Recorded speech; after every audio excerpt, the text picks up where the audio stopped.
So imagine for a moment that you can travel backwards through time and give your 16-year-old self the powers of a god. Imagine placing the lives and fates of millions into your trembling teenage hands. Would the result be a happier world, a utopia, or would it be a catastrophe for everyone involved, including your younger self? In October 54 AD, the Roman Empire made this little thought experiment a terrifying reality. They elevated an emotionally unstable 16-year-old boy to the position of emperor. That boy's name? Well, it was Nero. The last of the Julio-Claudian emperors, Nero transformed the greatest empire the world has ever seen into a playground for his darkest desires. He had his own mother murdered, ordered Christians burned alive for entertainment, and indulged in perversions so shocking that make the Marquis de Sade blush. Yet he died beloved by Rome's commoners and convinced that he was the greatest artist who had ever lived. Join us today as we investigate the life of the most infamous Roman of all.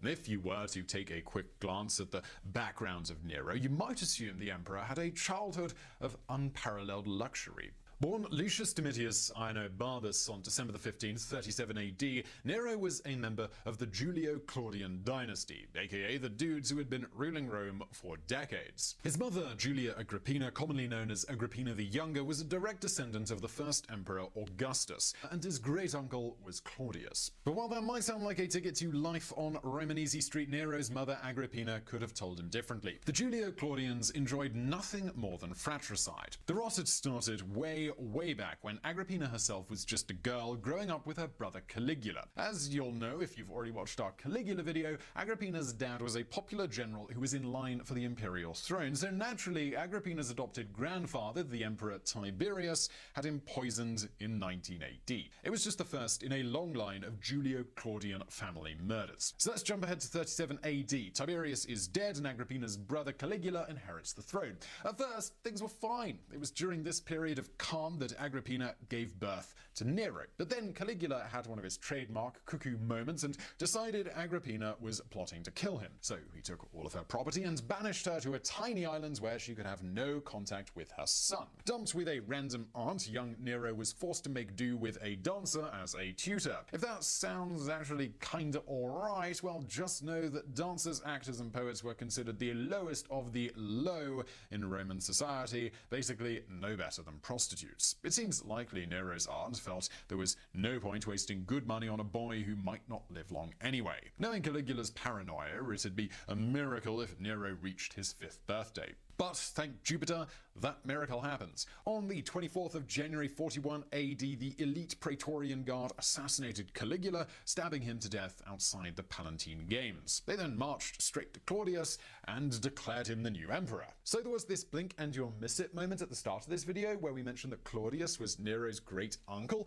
Well, that meant Agrippina was Claudius's niece. And unlike Tiberius or Caligula, Emperor Claudius was all about not killing his relatives. No sooner had Claudius taken the throne than he recalled Agrippina from her exile. At last, reunited with her son Nero, Agrippina swore she would never again be left at the mercy of her cruel and capricious relatives. That meant getting her wealth back. That meant building her own power base. But how was a penniless widow meant to do that in a patriarchal society like Rome? Well, you just leave that to Agrippina. First, Agrippina pressured her uncle to find her a husband, so Claudius forced a consul to marry her. Next, Agrippina poisoned that consul and inherited his wealth. Then came 48 AD and Claudius's execution of his wife. Barely was her body cold than Agrippina was seducing the emperor's advisor and giving him an excellent plan.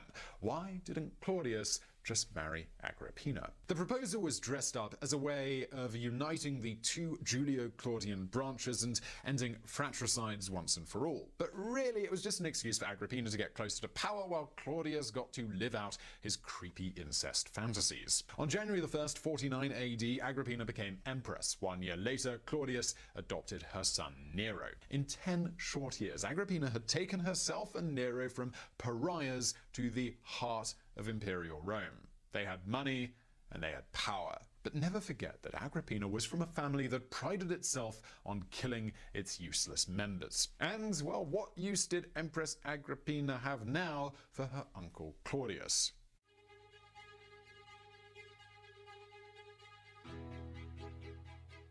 Come 51 AD, all was not well in Rome's imperial palace. That same year, Agrippina had pressured Claudius into naming Nero his co-heir alongside the emperor's natural son Britannicus. With Nero suddenly in line for half the throne, Claudius's advisors were taking a bit of a closer look at him. And when they took that closer look, they did not like what they saw. By now a teenager, Nero was a sulky, spoiled brat who would rather spend his time learning to play the lyre than learning how to rule. Worse still, the boy was developing a bit of a cruel streak. One by one, people started to wonder if they might just have another Caligula on their hands. Yet they were really powerless to stop Agrippina from building her son's power base. In 53 AD, Agrippina forced Nero into a marriage with Claudia Octavia, the daughter of Claudius. When we say forced here, we really do mean it. Claudia Octavia was being pursued by another suitor at the time. Agrippina wrecked that courtship and drove the suitor to suicide. Yet even this marriage of convenience, it wasn't enough to convince Agrippina that she was safe and that another Caligula wouldn't just come along and drive her into poverty again. The only way to do that was to make herself answerable to no one. On the 13th of October 54 AD, Emperor Claudius, he suddenly died. Ancient sources speculate that Agrippina bribed the emperor's taster and slipped him poisoned mushrooms. Whether that's true or not, the results were absolutely the same. Control of the empire went to Claudius's heirs, Nero and Britannicus. Or rather, that's what should have happened. At the moment Claudius died, only Nero was old enough to be considered an adult. Britannicus was still a child and legally incapable of ruling. So when Agrippina presented Nero alone to the Praetorian Guard and asked them to salute their new emperor, there was nothing Britannicus could do. Aged only 60, Nero was elevated to be the sole ruler of the world's most powerful empire. And let's just pause here for a second to imagine just how Agrippina must have felt that day. Against all the odds, she had overcome a childhood of tragedy and an adulthood of exile to install herself at the very heart of Rome. She'd murdered her second husband, she'd manipulated and killed an emperor, and now her son was on the throne. We hope Agrippina savored that moment. We really do, because it just wasn't destined to last very long. Just as his mother had started to wonder if she really needed Claudius, the new emperor Nero started to wonder if he really needed Agrippina. Before long, Agrippina found herself being slowly pushed out of the corridors of power. Determined to fight, the wily murderess tried to ally herself with Britannicus, only for Nero to have his stepbrother poisoned. Not long after, Agrippina was moved out of the palace to a little villa on the outskirts of Rome. Even the previous marriage she had secured for Nero with Claudia Octavia, it was destroyed as Nero took up instead with Poppaea Sabina. As a last-ditch effort, Agrippina made overtures to Nero's cousin, suggesting that they could depose the teenage emperor together. But Agrippina's luck, well, it had run out. In 59 AD, Nero had Agrippina board a boat that was designed to sink and drown her. When she managed to survive the grueling swim to the shore, her son simply ordered her stabbed to death. It is said that as she realized what was about to happen, Agrippina pointed at her womb and screamed, "Stab me there where the monster had been nurtured." Julia Agrippina died on March 23rd, 59 AD. After the news leaked out, Nero, in a bit of a half-assed effort, tried to tell everyone that it had been a suicide. But no one in Rome was under any illusions. They knew what had gone down. The young emperor, he had broken the greatest taboo, killing his own mother. Claudius's advisors had been wrong. Nero wasn't the next Caligula. He was something much, much worse.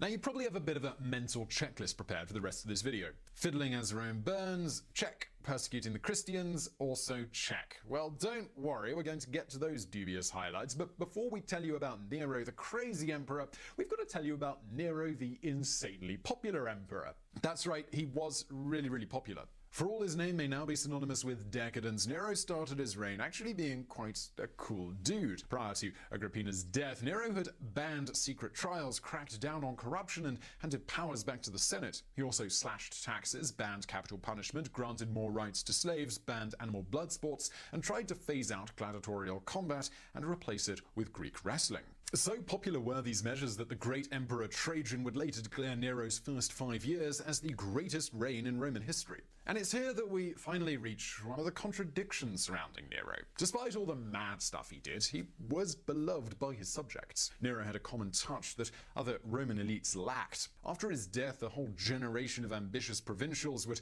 claim to be Nero's heirs as a shortcut to popularity. So why then do we only hear about the bad stuff? Maybe it's because the common folk didn't write the histories. Neither did the ambitious provincials, but rather the moneyed Roman elite did. And those guys, they couldn't stand the way that Nero debased his office. The issue was that, unlike Augustus, Tiberius, or Caligula, Nero had never wanted to be emperor. It was Agrippina who had schemed him into the palace and into power. The other reluctant emperor, Claudius, had at least been old enough to understand the responsibilities of office. Nero, though, he was young enough to understand that the responsibilities of office could kiss his Roman arse. Not long after Agrippina's death, Nero talked openly about giving up the throne to become a full-time poet. But the power that came with being a living god was simply too much fun, so instead Nero began to live an artist's life parallel to his imperial one. The young emperor spent his spare time partying in brothels, carousing with actors, hanging out with lowlifes. He liked to get drunk and appear on stage in theatres, sometimes in female roles. Remember, the Romans thought that artists were lower than sex workers. Seeing Nero indulge his artistic side for them was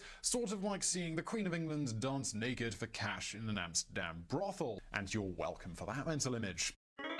Although what happens next, a better monarchical comparison might be Henry VIII. In 62 AD, Nero's mistress, Poppaea Sabina, became pregnant. Since Nero was still married to the popular Claudia Octavia, this caused a bit of a scandal. So Nero divorced Claudia and banished her into exile, an underhand move that was about to get even more underhanded. When the people of Rome protested her banishment, Nero had his ex-wife murdered. It was the second time he'd killed a close relative, and just as with Agrippina, Nero vaguely made out that it had been a suicide. In reality, it was yet another bloodstain on the artist emperor's hands, and it would certainly not be the last.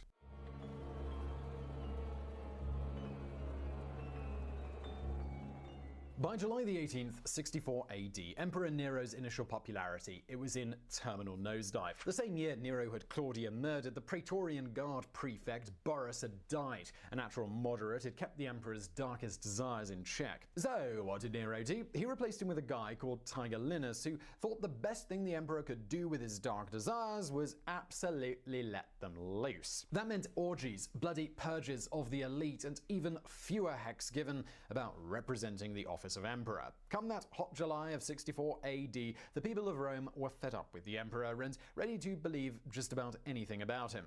And into this tinderbox of resentment came a very real spark. The causes of the Great Fire of Rome are lost to history. All we know is that on July the 18th, a conflagration swept through the Eternal City. At the time, Rome was a collection of wooden shacks that had been thrown up without any central plan. So when the inferno got going, it really got going. The fire burned for a week. By the time it fizzled, 3 of the city's districts had been destroyed and the imperial palace itself had been damaged. And what was Emperor Nero doing while all of this destruction took place? Well, no, what you're thinking is absolutely wrong. I mean, the one thing that everyone knows about Nero is that he fiddled as Rome burns, but it turns out that that is actually total bunk. Nero wasn't even in the city at this time. Far from regarding the fire as a source of amusement, Tacitus tells us that Nero raced back to Rome and spearheaded the relief efforts. He even let hundreds of those left homeless by the disaster stay in his imperial palace. This kind of raises the question, well,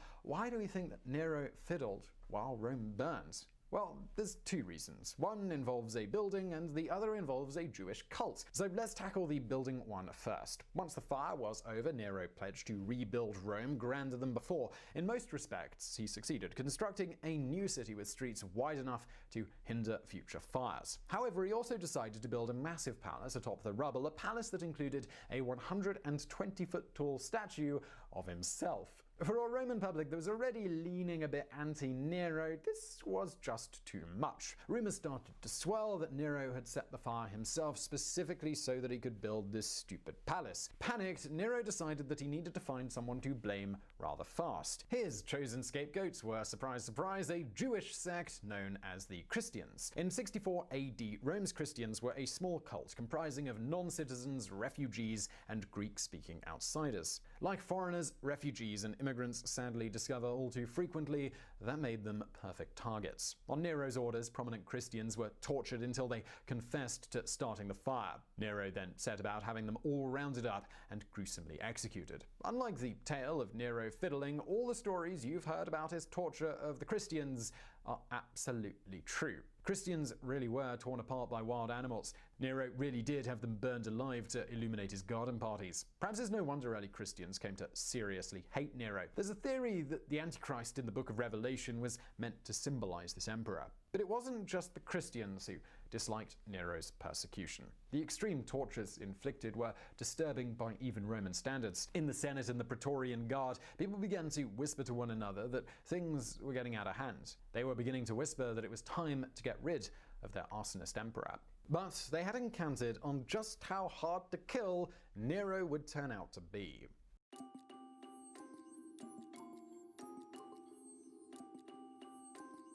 When people want to prove just what a monster Nero was, they usually point to his actions in 64 AD, allegedly letting Rome burn and actually slaughtering the Christians. Really though, they should point to the emperor's antics the following year.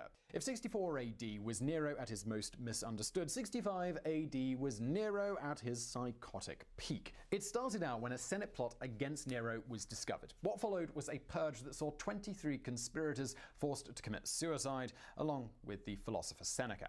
But if 23 dead doesn't sound so bad, know that this was just the warm-up act. In the wake of the conspiracy, Nero brought back the treason trials that had been a feature of Tiberius and Caligula's rules. Kangaroo courts that convicted and executed people on a whim, the treason trials were infamous for being an underhanded way for the emperor to get rid of anyone that he didn't like. And Nero in 65 AD, he had an enemies list longer than War and Peace. Yet even this bloodshed doesn't compare to Nero's cruelest act that year. At some point that summer, Nero got into a blazing row with his wife. You might remember her, that's Poppaea Sabina, the mistress who got pregnant, causing Nero to murder his previous wife. While Poppaea probably should have realized that ordering your wife's assassination isn't a great sign for marital stability. According to Tacitus, Nero, mad with rage, kicked Poppaea to death. The poor girl was pregnant at this time, and Nero made sure to aim his vicious kicks at her swollen stomach. In the aftermath of this brutal double murder,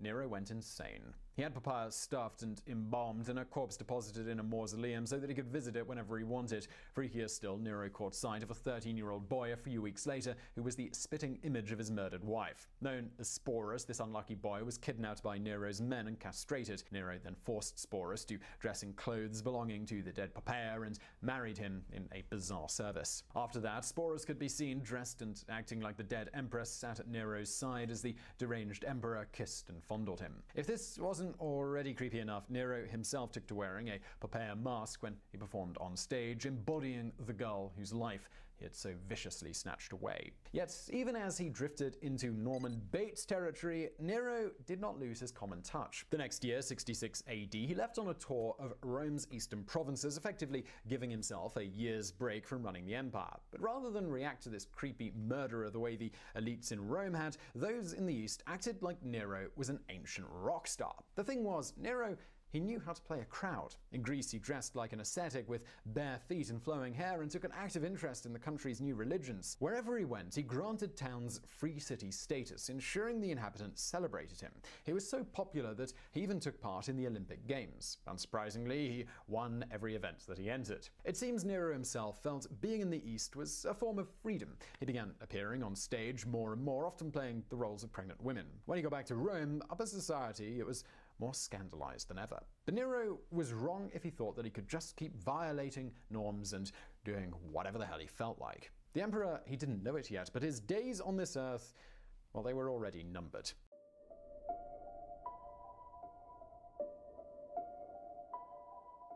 In early 68 AD, Nero sent an order to the governor of Gaul, a guy called Vindex, telling him to raise local taxes. It was just one of many such orders that Nero was in the habit of sending out to fund his lavish lifestyle, but this time something was different. Nero didn't know it, but Vindex was at breaking point. Fed up with endlessly having to raise taxes on Gaul, Vindex snapped when he saw Nero's latest demand. He took up arms and declared himself in rebellion against the emperor. But then he did a funny thing. He declared allegiance to the popular governor of Spain, a guy named Galba. This was funny because Galba was very much not in rebellion. When he heard of Vindex's declaration, he freaked out and declared himself for Nero. But just hearing Vindex mention Galba was enough to send Nero's paranoia into overdrive, and he had both men declared enemies of Rome.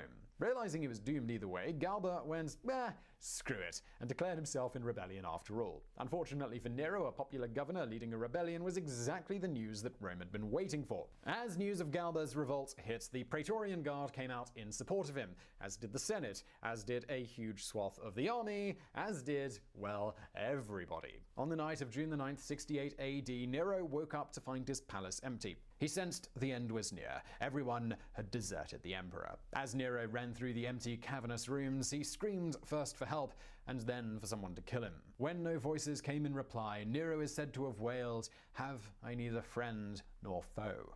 But the emperor?